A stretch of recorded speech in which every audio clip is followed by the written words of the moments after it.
Halsey's fifth record, The Great Impersonator, was literally do or die. I made this record in the space between life and death, she said in her album announcement.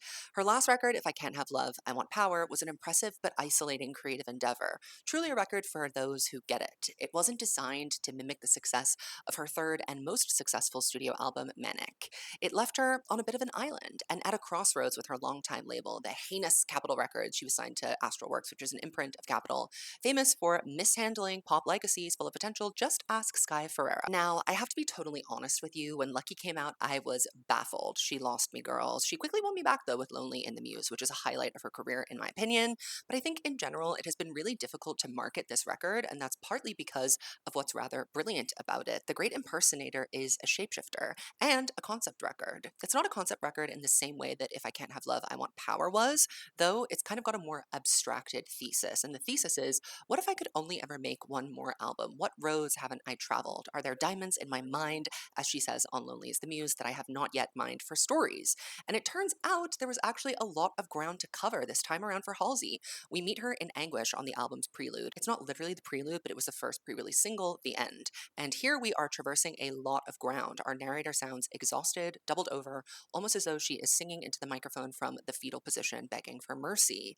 The Great Impersonator is an audacious, everything but the kitchen sink effort that left me feeling more impressed by Halsey's range and also the clarity of her voice and her lyricism than ever before. I'll touch more on my personal journey with Halsey's artistry and career later on, but I think it's important to note that off the top, in my opinion, this is her best record since Badlands. The only reason why you're getting a fully fledged review and not a reaction is because I had the privilege of getting to listen to this record early, which allowed me to pull together my thoughts before its release. So, super happy to be offering you a review and not a reaction today. You also may notice that this background is not familiar to you. That's because I'm supposed to be time offologist in New Delhi at the moment, but getting access to this record early was an opportunity that I had to really kind of review something as it came out in real time, and I really wanted to try that out and see how it felt. And luckily, this record really resonated and connected with me. So I'm happy to be bringing it here to you today. And if you like this video, make sure to subscribe and leave a comment and let me know what your response to this album was. Really curious to hear what everybody has to say about it. This is also my first foray into Halseyology. I have kind of like touched on her vaguely here and there. The host of my podcast, Evolution of Snake, Madeline, she has an incredible podcast called The Lizard Review, and she has made some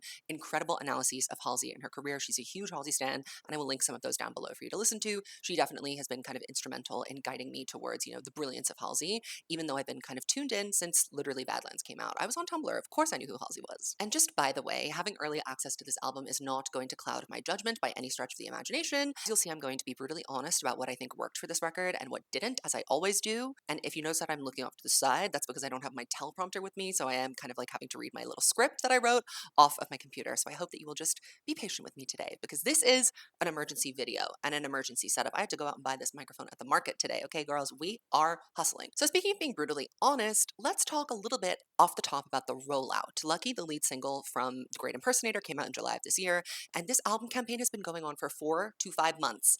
That is too damn long. It's very difficult to sustain momentum over that period of time, especially when you're an artist that's been away for a while, coming back with kind of a lukewarm single in the middle of this year, which has been absolutely stacked with incredible, high profile, high octane releases. It's a harder time now than ever before to have a moment, especially to manufacture a moment. But does Halsey need to have a moment? This is a question that I kept returning to when I was listening to this record. Is main pop girldom even an aspiration for her anymore? I think we also find her asking herself this question in various ways on this complex, intricate maze of an album. Halsey's always in an interesting position with having a moment. Her first moment is where I met her, and I really fell in love with Halsey, which was when I heard Ghost for the first time, as Room 93 circulated on Tumblr, when she had her iconic blue hair. Badlands very quickly became an incredibly important record to me as I navigated my adulthood, living alone for the first time in New York, halfway across the world from where I grew up in Singapore. Like, I have been plugged into Badlands. It has been an incredibly important and formative record in my life. What's so brilliant about Badlands is what I think animates Halsey's best work, which is a combination of her specific brand of rage and also this sort of melodramatic commitment to going there. Going there is something that pop stars don't tend to like to do. It requires being ugly, snarling a little bit, showing parts of yourself that probably would naturally recoil from the light. Halsey to me is like a conduit for like alternative music in the pop space. Her musical influences are also very vast and varied, and we can see that in the various people that she's emulating on The Great Impersonator. From Amy Lee to David Bowie, Dolly Parton, Cher, Aaliyah, and Britney Spears. Halsey is also a keen and sincere writer, and like any good writer, she is a studious observer. Some of my favorite Halsey moments I think could be described as quietly stunning. Hurricane, for example, I'm a wanderess, I'm a one-night stand, don't belong to no city, don't belong to no man. Also on 929, which is a deep cut from Manic that I really loved. Nobody loves you, they just want to F you and then put you on a feature on the B side. Damn, clocked. But occasionally, this directness and earnestness that Halsey often has in her writing is mocked. It's very easy to mock someone for taking something seriously, and Halsey takes her art and herself very seriously. And there's nothing wrong with that, but we are literally in the middle of an irony pandemic. Ethel Kane made this Tumblr post the other day that really had me reeling and thinking immediately about Halsey and her artistry and why sometimes I think it's hard for her to connect in a mainstream way. Here's what Ethel said. I feel there's a lack of sincerity in the world these days. Don't get me wrong, I love to laugh, I love a good joke, and I love lightheartedness as much as the next person. But I saw someone this morning put it very succinctly in response to my rant, something along the lines of, don't let the joke about it overtake the source material. It feels as though it's a common occurrence these days to take a pinch of something with a lot more weight to it, often a humorous bit, and then run with it. Everyone then gathers around the pinch to ooh and ah and consume it as a whole. Context is immediately lost, and the legacy of that body of work becomes its own caricature, and anyone discovering that body of work via said caricature may forego a piece of art they would otherwise love because there's nothing here.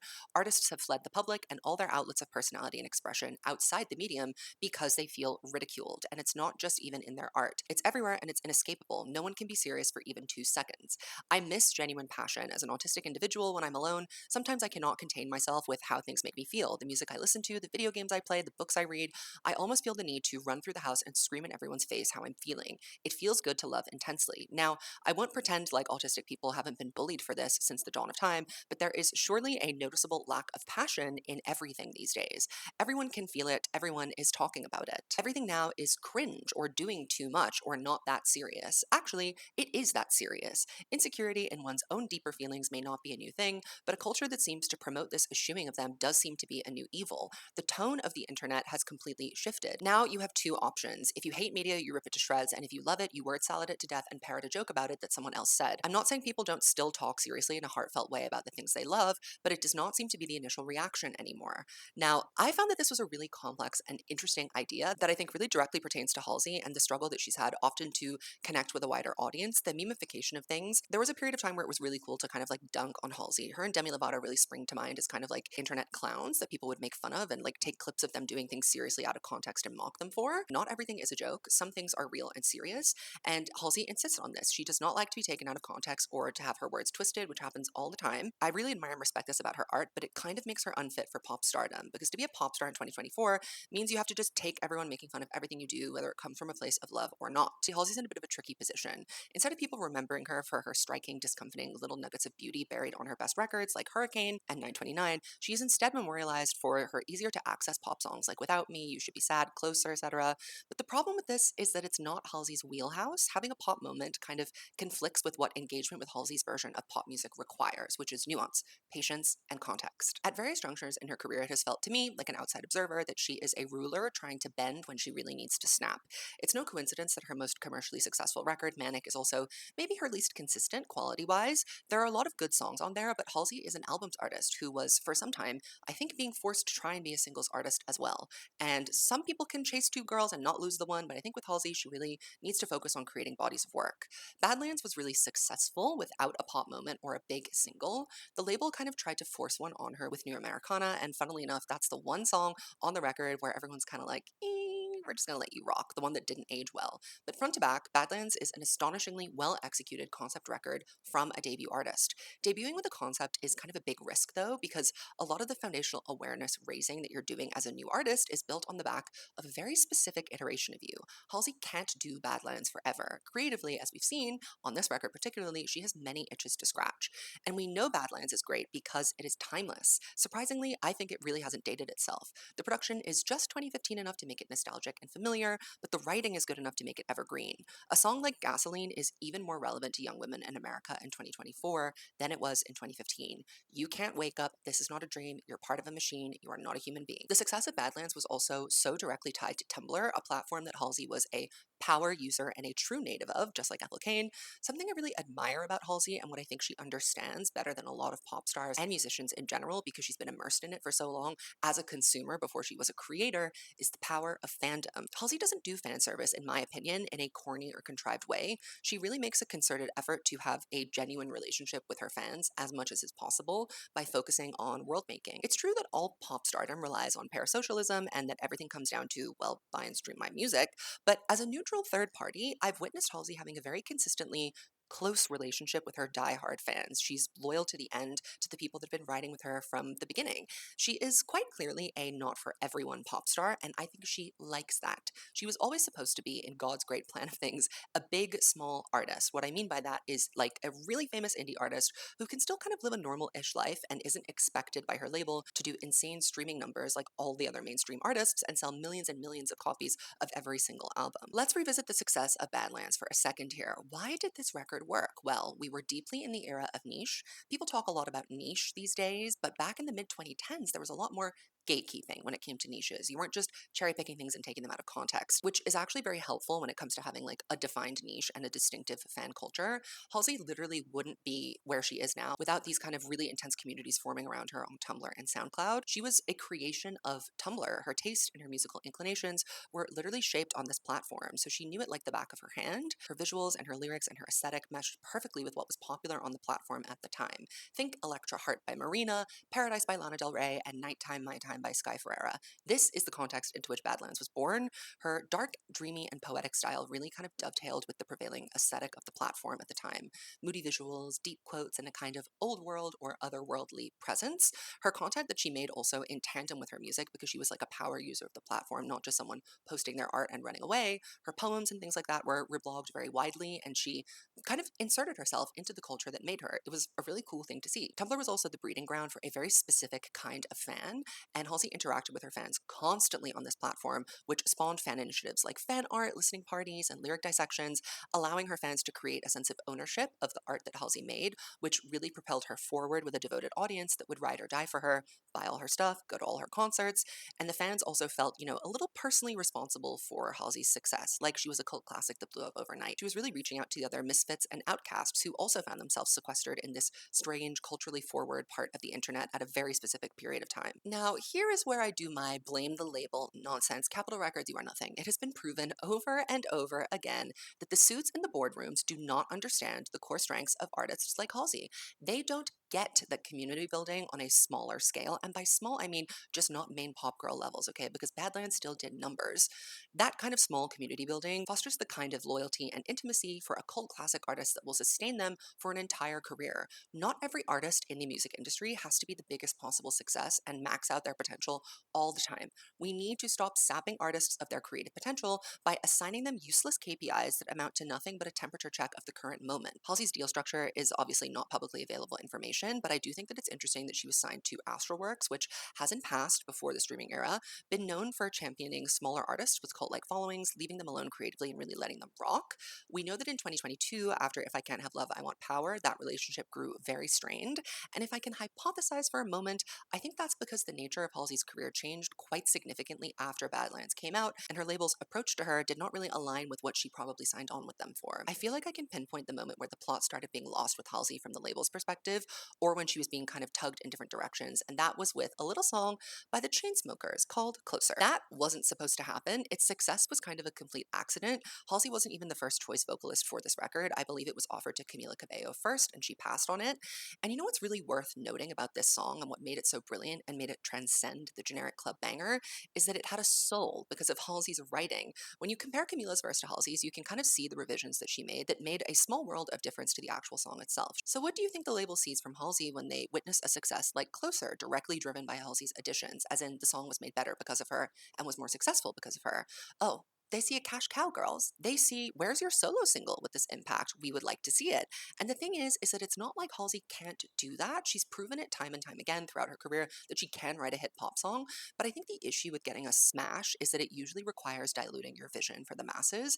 And that weakens Halsey's greatest skill, which is very much on display on this record, The Great Impersonator. Her agility, her thoroughness, her freakdom, to be honest. Hopeless Fountain Kingdom and Manic were both, in my opinion, besieged by the label's pressure to deliver a big hit single along with the concept album. It's like they wanted these both kind of opposite versions of Halsey together on the same record all the time. What that leads to is moments where I'm like, okay, Halsey, this song is popping off, like without me, but it kind of makes me sad because I know that you're capable of so much more than this. That is not to look down on pop music. You know I'm a lover of that me espresso, I shake it off, etc. But Halsey's whole thing, not just her writing, her actual voice as well, is better suited to a whole project than one moment.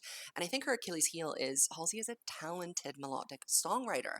The girl can write a hook when she wants to, so churning out a potential hit is easier for her than it is for others. And when they land, I'm sure that's an extremely rewarding feeling. Getting on stage and even just having one song where everyone knows all the words to it, to your crowd of normies that have probably never listened to one of your albums, roaring back the lyrics to one of your songs at a festival, that's a reach and an impact that is kind of hard to imagine and also helps you kind of get more clout in the industry. And I think Halsey's also realized this as she's gotten further away from the manic era of her career.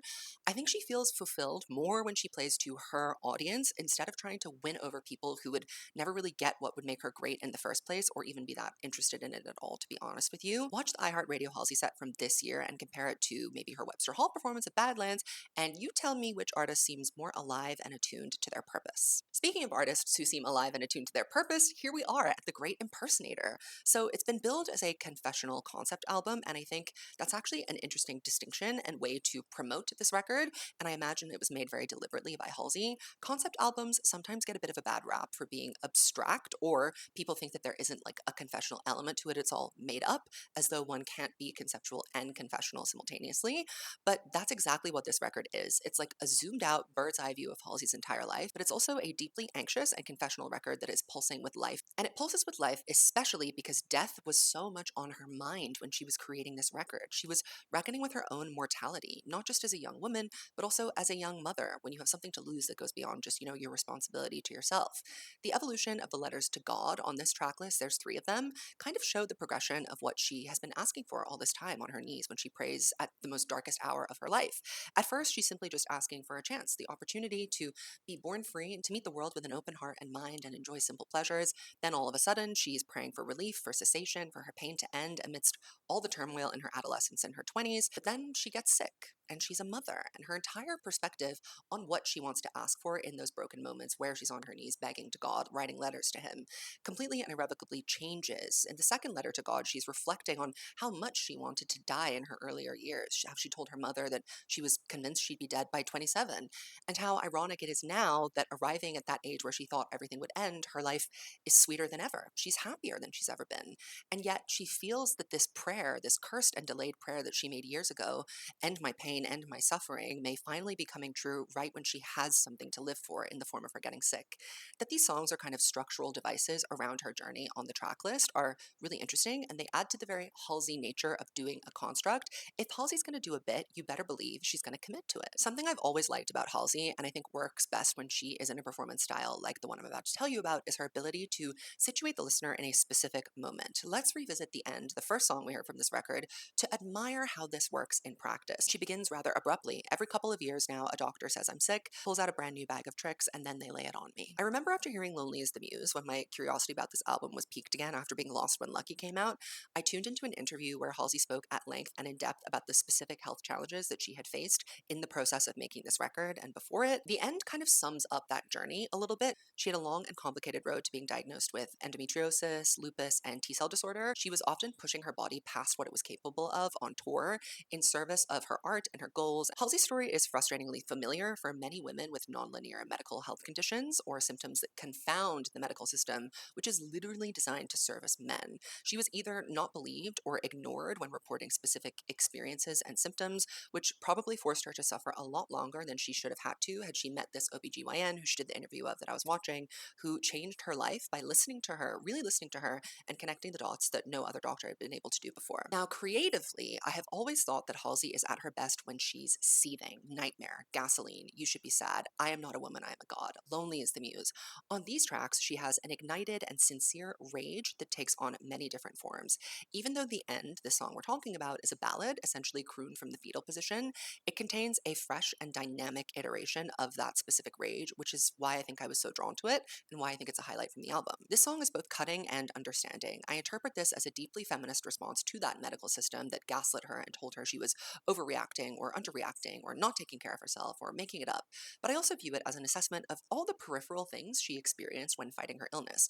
Wanting a man to stay beside her and support her, but feeling deeply untrusting of men in general, how it feels when your inner resilience that let you power through pain for so long finally fails you and your physical body takes over, and also this divine feminine power that exists in her despite these challenges. That's one of the most interesting undercurrents I think that goes through all of Halsey's best work. So in the end, we begin in the first verse with this pattern of being misdiagnosed, and she immediately reckons with her own response to being unheard. She says, "At first it was my brain, then a skeleton in pain. I don't like to complain, but I'm saying sorry." She's apologizing even though nobody can figure out what's wrong with her, and it's not her fault that she's in pain. She says that she feels damaged, but it seems like she feels more than damaged, like she's cursed almost by a turbulent childhood, which comes up a lot on this record actually, and doomed to feel sick as some sort of punishment. She goes on to say, "There's poison in my blood and in my brain." In the chorus, she's reaching out to a romantic partner, at least that's how I interpreted it, to test his love, to see if it really can be unconditional between two lovers, if someone can stand by her spiritually, mentally, and physically without leaving her. She asks him, "If it was the end of the world, would you love me like a child? Would you stay with me? Would you hold me in the dark?"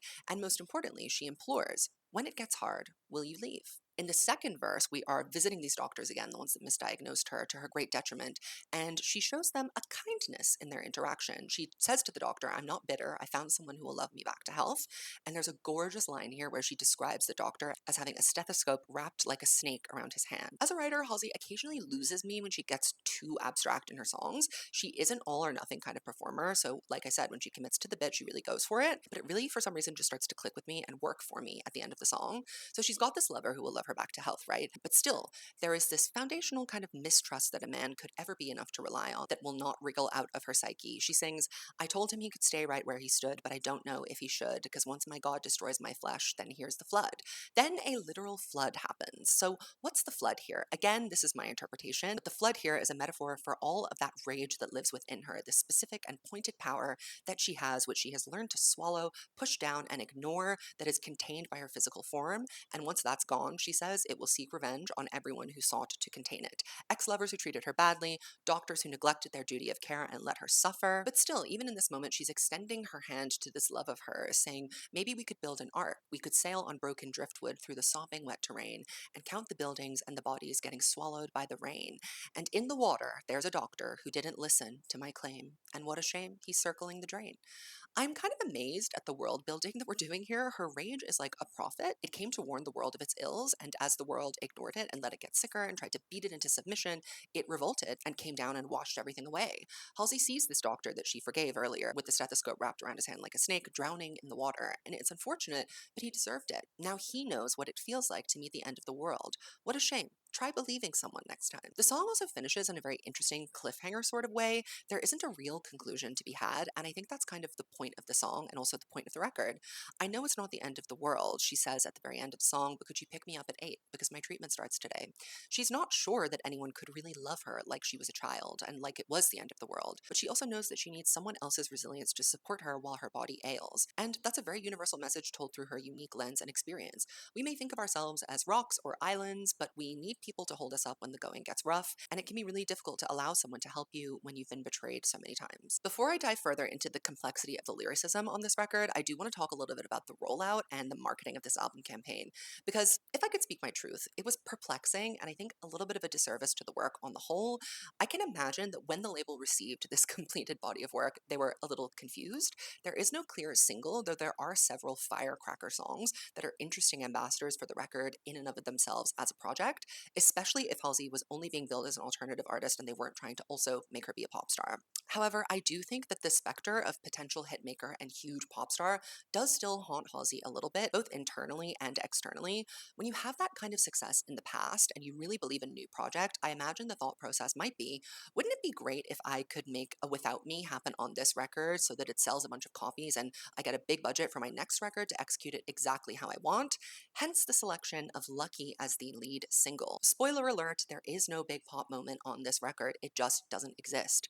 But the lead up to Lucky kind of felt like we were being primed for one, so I don't really blame the public or myself for feeling a bit confused or sort of let down a little bit when we finally received it. Lucky is not a bad song by any stretch of the imagination, it's just not terribly interesting, and in fact, it's kind of a retread of the more interesting and compelling thoughts that are elsewhere on this record. It's like the watered down, palatable version of the whole story, and it sounds like it was made deliberately to be a single. real, which gives it, compared to everything else on this record that is so raw, so unvarnished, so real, makes it feel a little bit produced. And by watering down that story, she is kind of flattening it. Halsey's real story on The Great Impersonator is an existential quandary. She's questioning her place in this world, her approach to love, her purpose as a mother and an artist. She's reckoning with her own self esteem and perception issues. Obviously, Lucky borrows an entire chorus from the iconic Britney Spears song, which is basically a fairly straightforward tale of a pretty gorgeous famous girl who cries at night because she is so lonely inside. This was an interesting story when we heard it the first time coming from Britney Spears. There are so many reasons why that song in particular has become more and more prescient when you view it through Britney's personal story. I can see why Halsey would resonate with this song on a personal basis. It's like, hey, I'm famous too. And I've been really ill for the last couple of years, and no one knows how bad it is. Everyone just keeps asking me, where are you? And shouldn't you feel so grateful to be famous?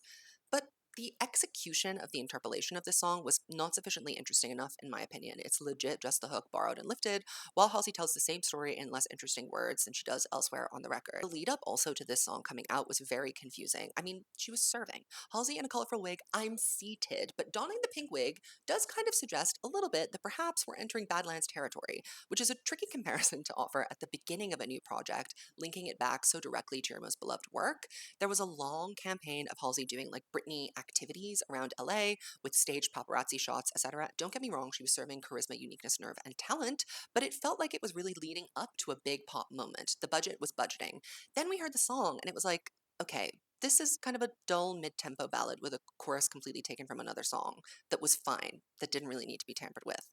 Look, I think the thought process is kind of obvious here. If we're going to have a big pop moment on the record, I guess this song might be the best chance at getting one. It's got the famous sample, she's got the pink wig on, she has a great music video, it has an interesting reveal with "That's the biggest lie of my career."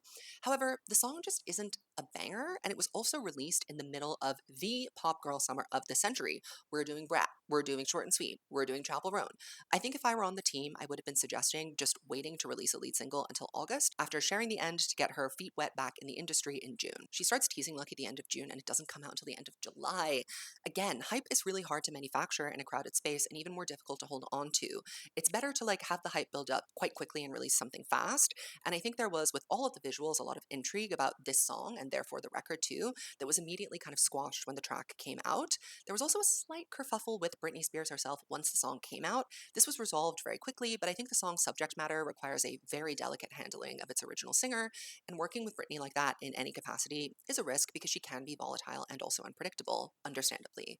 So even though Halsey didn't do anything wrong here, she got Britney's blessing before it came out, etc., it kind of emerged into the world with a confusing outburst from Britney that was immediately retracted and left a bad taste in everyone's mouth. To her credit, Halsey did nothing wrong and she handled herself like a class act. So while we're talking about the rollout, let's talk about the release. So again, releasing a lead single in June for an album in the end of October is a mistake, especially when the single isn't a hit. The actual concept of The Great Impersonator is incredibly interesting. Halsey felt in her existential angst that she may never get to make another album again. So what might an album from her have looked like in all the eras of the music that she's loved throughout her life? If she could only make one record, shouldn't she just try everything all at once? I love this idea and I love the concept, but I think the 17 days of posting the people who inspired the songs is a choice, especially so late in the album campaign. If this had happened earlier, if everything had happened kind of closer together, I think it would have been more impactful.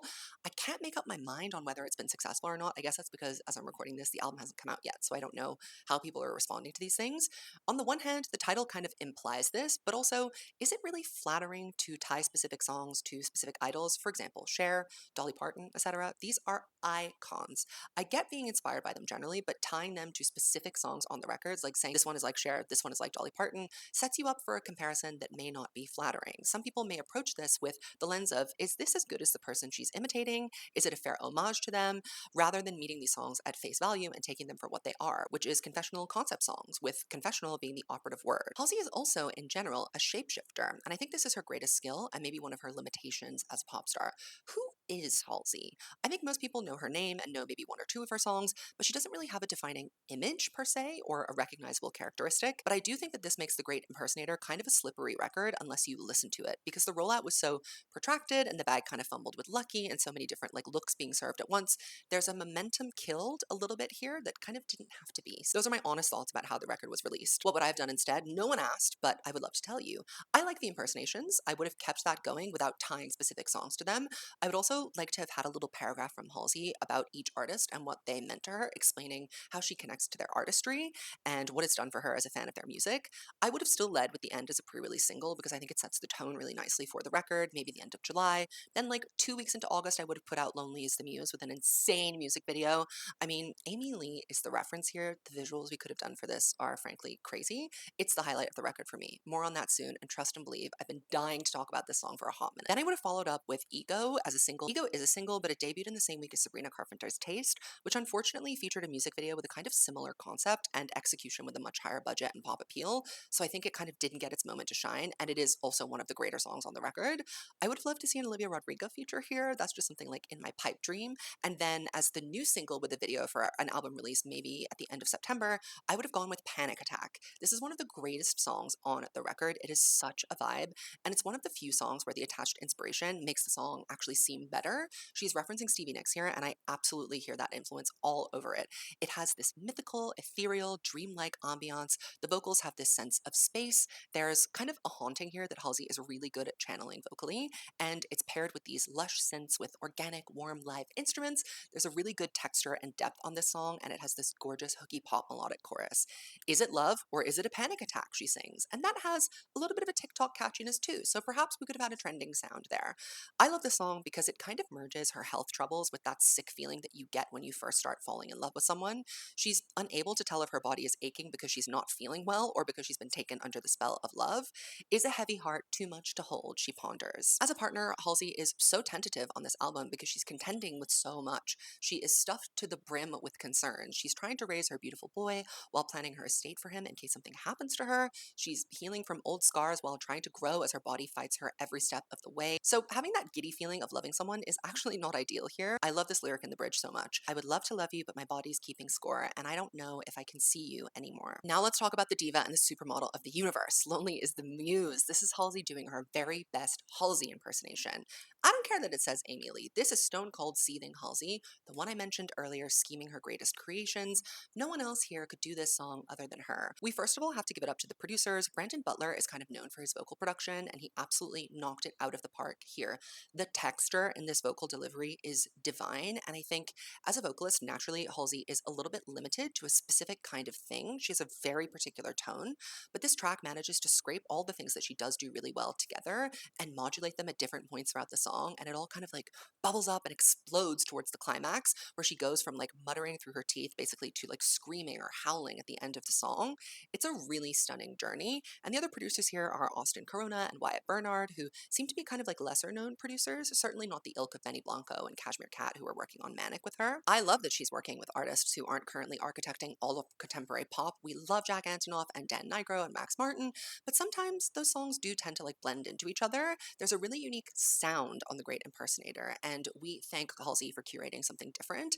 That doesn't mean that we don't have legends on this record. We have Greg Kurstin here, who has worked with Adele, Sia, The Foo Fighters, Lily Allen, Kelly Clarkson, Pink, Ellie Goulding, to name a few. The list goes on. He's a really versatile producer, though, and I think that shows because he fits in seamlessly throughout this record. Lonely is the Muse is kind of Halsey's not ready to make nice in a way. Walk with me. She's talking about being a woman in the public eye, not just being someone who writes stories about others, but someone who has been the subject matter of other people's stories too, and what a dehumanizing experience that can be. There's the age old question of artists using the people in their life to generate material, and we often hear artists doing this, but Halsey's perspective is super unique because she's speaking both as someone who has done this and as someone who has had this done to her. What happens to you when yourself is always being mediated through someone else's gaze, whether it's for your partner, for who you inspired platinum records, or the media who seems determined to portray you as something that you aren't, or by your fans who are grateful for you but also who place chains and expectations around your neck? This is a song of depersonalization almost. It's creepy, it's haunting, it's unnerving. The second verse is where she really starts to spit bars like Nicki Minaj. Where do I go in the process when I'm just an apparatus? I've inspired platinum records, I've earned platinum airline status, and I mined a couple diamonds from the stories in my head, but I'm reduced to just a body here in someone else's bed. This is lucky, but like an extremely evolved version of it. The layers here. I'm really getting attachment back to the Wanderess that we met on Hurricane all those years ago. Here is someone fighting to hold on to their sense of self, a sense of self that so often seems to slip away and change shape and then demand to be understood again. Where do I go in the process when I'm just an apparatus? Halsey, as an artist, has always split her wrists and bled to provide the ink for her quill. She lets it all hang out there. But what happens to you, the private you, the one that only exists in your head and is the only thing with you all the time, when you're spilling your life source for the world to see, that's painful. There's also the thread of seeking validation in men here. I'm reduced to just a body here in someone else's bed. And she is saying that other people do this to her, they objectify her, but I also think there's a current of objectifying herself. And I return to Hold Me Down from Badlands here. I sold my soul to a three-piece, and he told me I was holy. He's got me down on both knees, but it's the devil that's trying to hold me down. The bridge also goes absolutely crazy on this song. When Halsey writes, she does it like no one else. I'm dead serious. The rage is back and it's a hurricane. This instability that feels so foundational to her is a tool, a weapon, a curse, a savior. She writes, I will fill your life with sounds. I'll be a wind chime in the window, catching light to throw around, and I will tear apart your bedroom. I'll call you in the night. I will exist in every second just to decorate your life. And when you're done, you can discard me like the others always do, and I will nurse my wounds until another artist needs me new, and I will always reassemble to fit perfectly in view for anybody that decides I'm of use. It's so brilliant to turn the idea of a muse on its head here. We often talk about a muse with terms of gratitude. How wonderful it must be to inspire something so brilliant or someone so brilliant. What an honor it is that your very being has been documented by someone else for you with no input of your own, to be perceived by the whole world as something you had no consent in creating. Lonely is the muse. What if it's actually not an honor to have your personhood defined by someone else? How does one adapt? Halsey's solution here is to just collapse and reassemble, like she was made for this. She says, I was built from special parts that I've learned how to unscrew, that I can always reassemble to fit perfectly for you. Brava. Brava. This is, yes, the best song on the record, I think. There is a sequencing of a three-track run here that is very interesting. So before Lonely in the Muse, we have Darwinism, which is a song basically wondering what we continue to ask on Lonely is the Muse. What's my purpose here? What am I doing? I feel like I'm not a human, that I don't belong here. I'm not hard enough or strong enough to survive, but also I am celestial. It's like I'm made of something stronger and weaker than organic material. There's a part of me that exists that no one can understand, she wonders. Or what if I'm just cosmic dust? Put me in a metal box that's bound to rust, shoot me into space and leave me to combust, return to Earth and just dissolve into its crust. Then after Lonely is the Muse, we meet the Arsonist, which kind of gives me Ethel Cain actually, and it's inspired by Fiona Apple, another queen of fear and loathing. Halsey is also, like Fiona Apple, a sullen girl. She's again addressing how her very divine feminine energy cannot possibly be contained, even by those who try to jail her. She writes, I'm glued to a building that's on fire, handcuffed to a narcissist liar, eyes ablaze with empathy. Fool me twice, the shame is on you. Arsonist, your human starter kit came incomplete. You build a small container to keep all of me confined. I am water. I am shapeless. I am fluid. I'm divine. You don't love the flames, you just want them for yourself. This song washes over you like an incantation. It has this hushed and somber delivery and these disturbing, reverberating vocals that kind of stop and start like a phone line cutting out almost. These three songs together are very affecting, and they touch on how others can chip away at your private inner world, maybe without you even noticing. Because this album isn't everything but the kitchen sink effort, there are moments that just don't click with my personal taste. Hometown, the Dolly impression, doesn't feel especially resonant to me. I wouldn't say that it feels out of place on the record, because the good thing about the concept is that it can contain many different forms kind of seamlessly, but this one definitely felt like an impression and not an interpretation. It's hard to do Dolly, it really just is. Sabrina just tried to do it with Slim Pickens, and it's like, you can never do Dolly. You are kind of signing yourself up for disaster by comparing yourself to her. When Halsey also does like her really weird stuff, her true blue Halsey like thing, that is hit or miss for me. Part of why I couldn't vibe with Hopeless Fountain Kingdom was that I felt it was so abstract that it was almost incoherent. Like I wasn't sure what I was supposed to feel or understand. And there are moments on this record, few and far between, where I do feel like that, especially on Life of the Spider. This is inspired by Tori Amos, who I'm not like a huge fan of anyway. But this one I was kind of like, okay, time to pack this up. I'm the spider in the bathroom. I'm the shadow on your tile. Okay, whatever you say, Queen. I do think that her diehards will really love this song because it is, like I said, a very classic Halsey moment. I'm kind of lukewarm positive, leaning on the Badlands impersonation, Hurt Feelings, mostly because it doesn't really register to me as a Badlands song. I do think, though, that thematically and lyrically, it's kind of an important key to the story. We learn how Halsey has kind of issues understanding what to expect from men because of how inconsistent her father was to her. She wrote, "In a few years I will leave, but I'll perpetually believes that any man who says he loves me is hiding something up his sleeve." She also, and this is very interesting to me, reckons with the complications of your parent aging. Part of becoming a whole adult is breaking with patterns that your parents instilled in you and at least trying to learn how to move on or to be at peace in your life with whatever inevitable hurt they've caused. Parents are imperfect people, and the older that you get, the more mistakes that you make. Ideally, if there wasn't like, serious abuse or anything, you do start to empathize with them, especially when you become a parent herself. Elsie says elsewhere on this record that she's being very intentional about not repeating the mistakes that her parents made with her. On I Believe in Magic, earlier in the record, on a song that actually interpolates her son's voice, she is talking about remaining resilient even when the world has like beaten you down. She says, "Please tell my boy I love him so. Please tell the world I have to grow before I go." She wants the chance to do over what her parents did to her, the mistakes they made, to try and make a world that's a little kinder to an innocent human being than it was to her when she was an innocent human being. But anyway, back to Hurt Feelings. She has this moment with her father while reckoning with the long lasting damage that he's inflicted on her. She says, "Though my father isn't dead, it don't feel like he's still here. It's strange now that he's turning gray and getting older by the day. And my eyes tell me that he's harmless despite what my heart has to say. So maybe I'll just forget, move on, and don't regret. Or maybe this is just another trick that hasn't happened yet." So she's holding like two complex things at the same time: the willingness to forgive and to let bygones be bygones, but also the lived experience of that hurt that was caused to her, and that lasting belief that with a man, there's always a trick up their sleeve. They are never done quite showing you their real selves. It's kind of rare for a pop album to really deal with subject matter like this, no less put it to a pretty catchy and listenable song like Hurt Feelings. I really have to commend Halsey for the breadth of the songwriting on this record. It really is a mortal album about the pain, the pleasure, and the fear and confusion of existing. Only Living Girl in LA is one of my favorite track titles here and an incredible moment on the record. It's kind of like a thesis statement for Halsey as an artist. It's this audacious 6-minute monologue. Melodically, it's quite sparse, but she says something here that should really be her artist bio on every social platform. "My special talent isn't writing, it's not singing, it's feeling everything that everyone alive feels every day." And that's so true. I often feel like as a creative, Halsey is like this conduit. She's a channel that our most humbling human experiences come through. And I love the soundscaping on this track, especially when she goes to New York and you can hear the subway kind of whooshing around her. You hear the announcement for Halsey Street being made. The next part, in my opinion, really shares the revelations that she had after the success of Manic and the subsequently less successful commercial, not artistic accomplishments of "If I Can't Have Love, I Want Power." She writes, "I think I'm special because I cut myself wide open as if it's honorable to bleed, but I'm not lucky and I know I wasn't chosen. The world keeps spinning without me.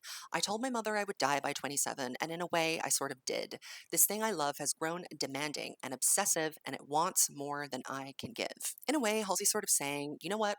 I'm not the center of the universe. And to be a pop star, you really have to believe you're the main character of the world, that your experiences and your emotions are more important than any other person's on the planet, or at least that they're more interesting. And I think that Halsey is disinterested in this because she's not as capable of being myopic like that. As I said, she's a conduit. She needs to feel small sometimes to access the big feelings and translate them for others. This thing I love has grown demanding. There are too many pressures and expectations that extend beyond what I am capable of offering as an artist. It's time to renegotiate that, and this record is certainly a renegotiation. Her seething rage, the one that I love so dearly, returns on dog ears. There are disconcerting, strange, almost tuneless guitars that are sounding like their strings are about to break as Halsey snarls and groans her way through the song. It's weird and it's unsettling. She's likening herself to a dog, obviously. "I'm a loner. I'm a loser. Won't you shoot me in the yard? They say all dogs go to heaven, but what about an evil girl left lying in a ditch?" It's interesting to me that we have these sort of confrontational compositions alongside the more standard, palatable Halsey affair. There are two really stunning singles that came out towards the end of the record cycle that I loved, which are Ego and I Never Loved You. Ego is a bit of an about face, pardon the pun, to her relationship with Fame as well, really kind of building off of what she started with Only Living Girl in LA. She's been on this hiatus, right? And she's spending a lot of time thinking about like, how are people going to react to me? Are they going to like this new music? Can I be enough for them? Will I be able to make a hit again, and you can almost hear her anxiety building in this excellent pop punk tension. I can't keep my feet on the ground. I'm nervous what you'll think of me now. She confesses, I think that I should try and kill my ego. If I don't, my ego might kill me. Pop stars subsist off of their ego. Again, as I said earlier, you have to be delusional enough to think that you're important and to think that you're the main character in order to exist in this world. But Halsey is self conscious of that impulse. She wants to destroy it, but she also knows that she kind of needs it. She says, I've been having bad dreams that my career could end because I slip up when I should have played pretend. She's hitting back here at what I think was her label's interpretation of the artist that she should be. I don't like the lie I'm living. I want to go back to the beginning when it all felt right, a rooftop on the Lower East Side. I didn't give an F if I was winning. You know what? It's actually kind of punk rock and subversive that she sang this song, which is about her anxieties about being famous or needing to continue to achieve at the VMAs this year. The poetic justice of it all. The title track to me is a little superfluous because I think it just kind of very concretely spells out what this album is about, which if you listen to it, hopefully you'll find that out. But I do get it that some people are stupid and we need to Halsey explain to them. Overall, though, I have to say this is my most favorite Halsey record since Badlands. Nothing's going to surpass that for me purely for nostalgia's sake, but I am getting more and more enamored with Halsey's chop as a lyricist as time goes on and she starts to care less about having a pop moment. She's dealing with some really complex subject matter here that I genuinely have not seen addressed by a mainstream pop artist, but I think that is also the point. Halsey is not a mainstream pop artist. Perhaps her power and her poignance as an artist is her ability to code switch between cult classic and big pop star. But at this point, I think she's proven to us that she can go big. What she's showing us now is that she's much better at going deep. I'm so grateful that I got to hear this record early so that I could write some thoughts down and share them with you. I hope that you liked it. This is my first Halseyologist attempt, so let me know what you think. I know I have some Halsey stands as subscribers, so I want to hear from you. How do you feel about this record? If I Can't Have Love, I Want Power was a really big moment for her fans, and I know that they loved it and connected with it. So I would love to hear how you think this compares, or if you think this is different. I would love to hear from you. I will see you on Sunday, which is my birthday, for a pre-recorded video from a while ago. I hope you all have a beautiful weekend. Goodbye.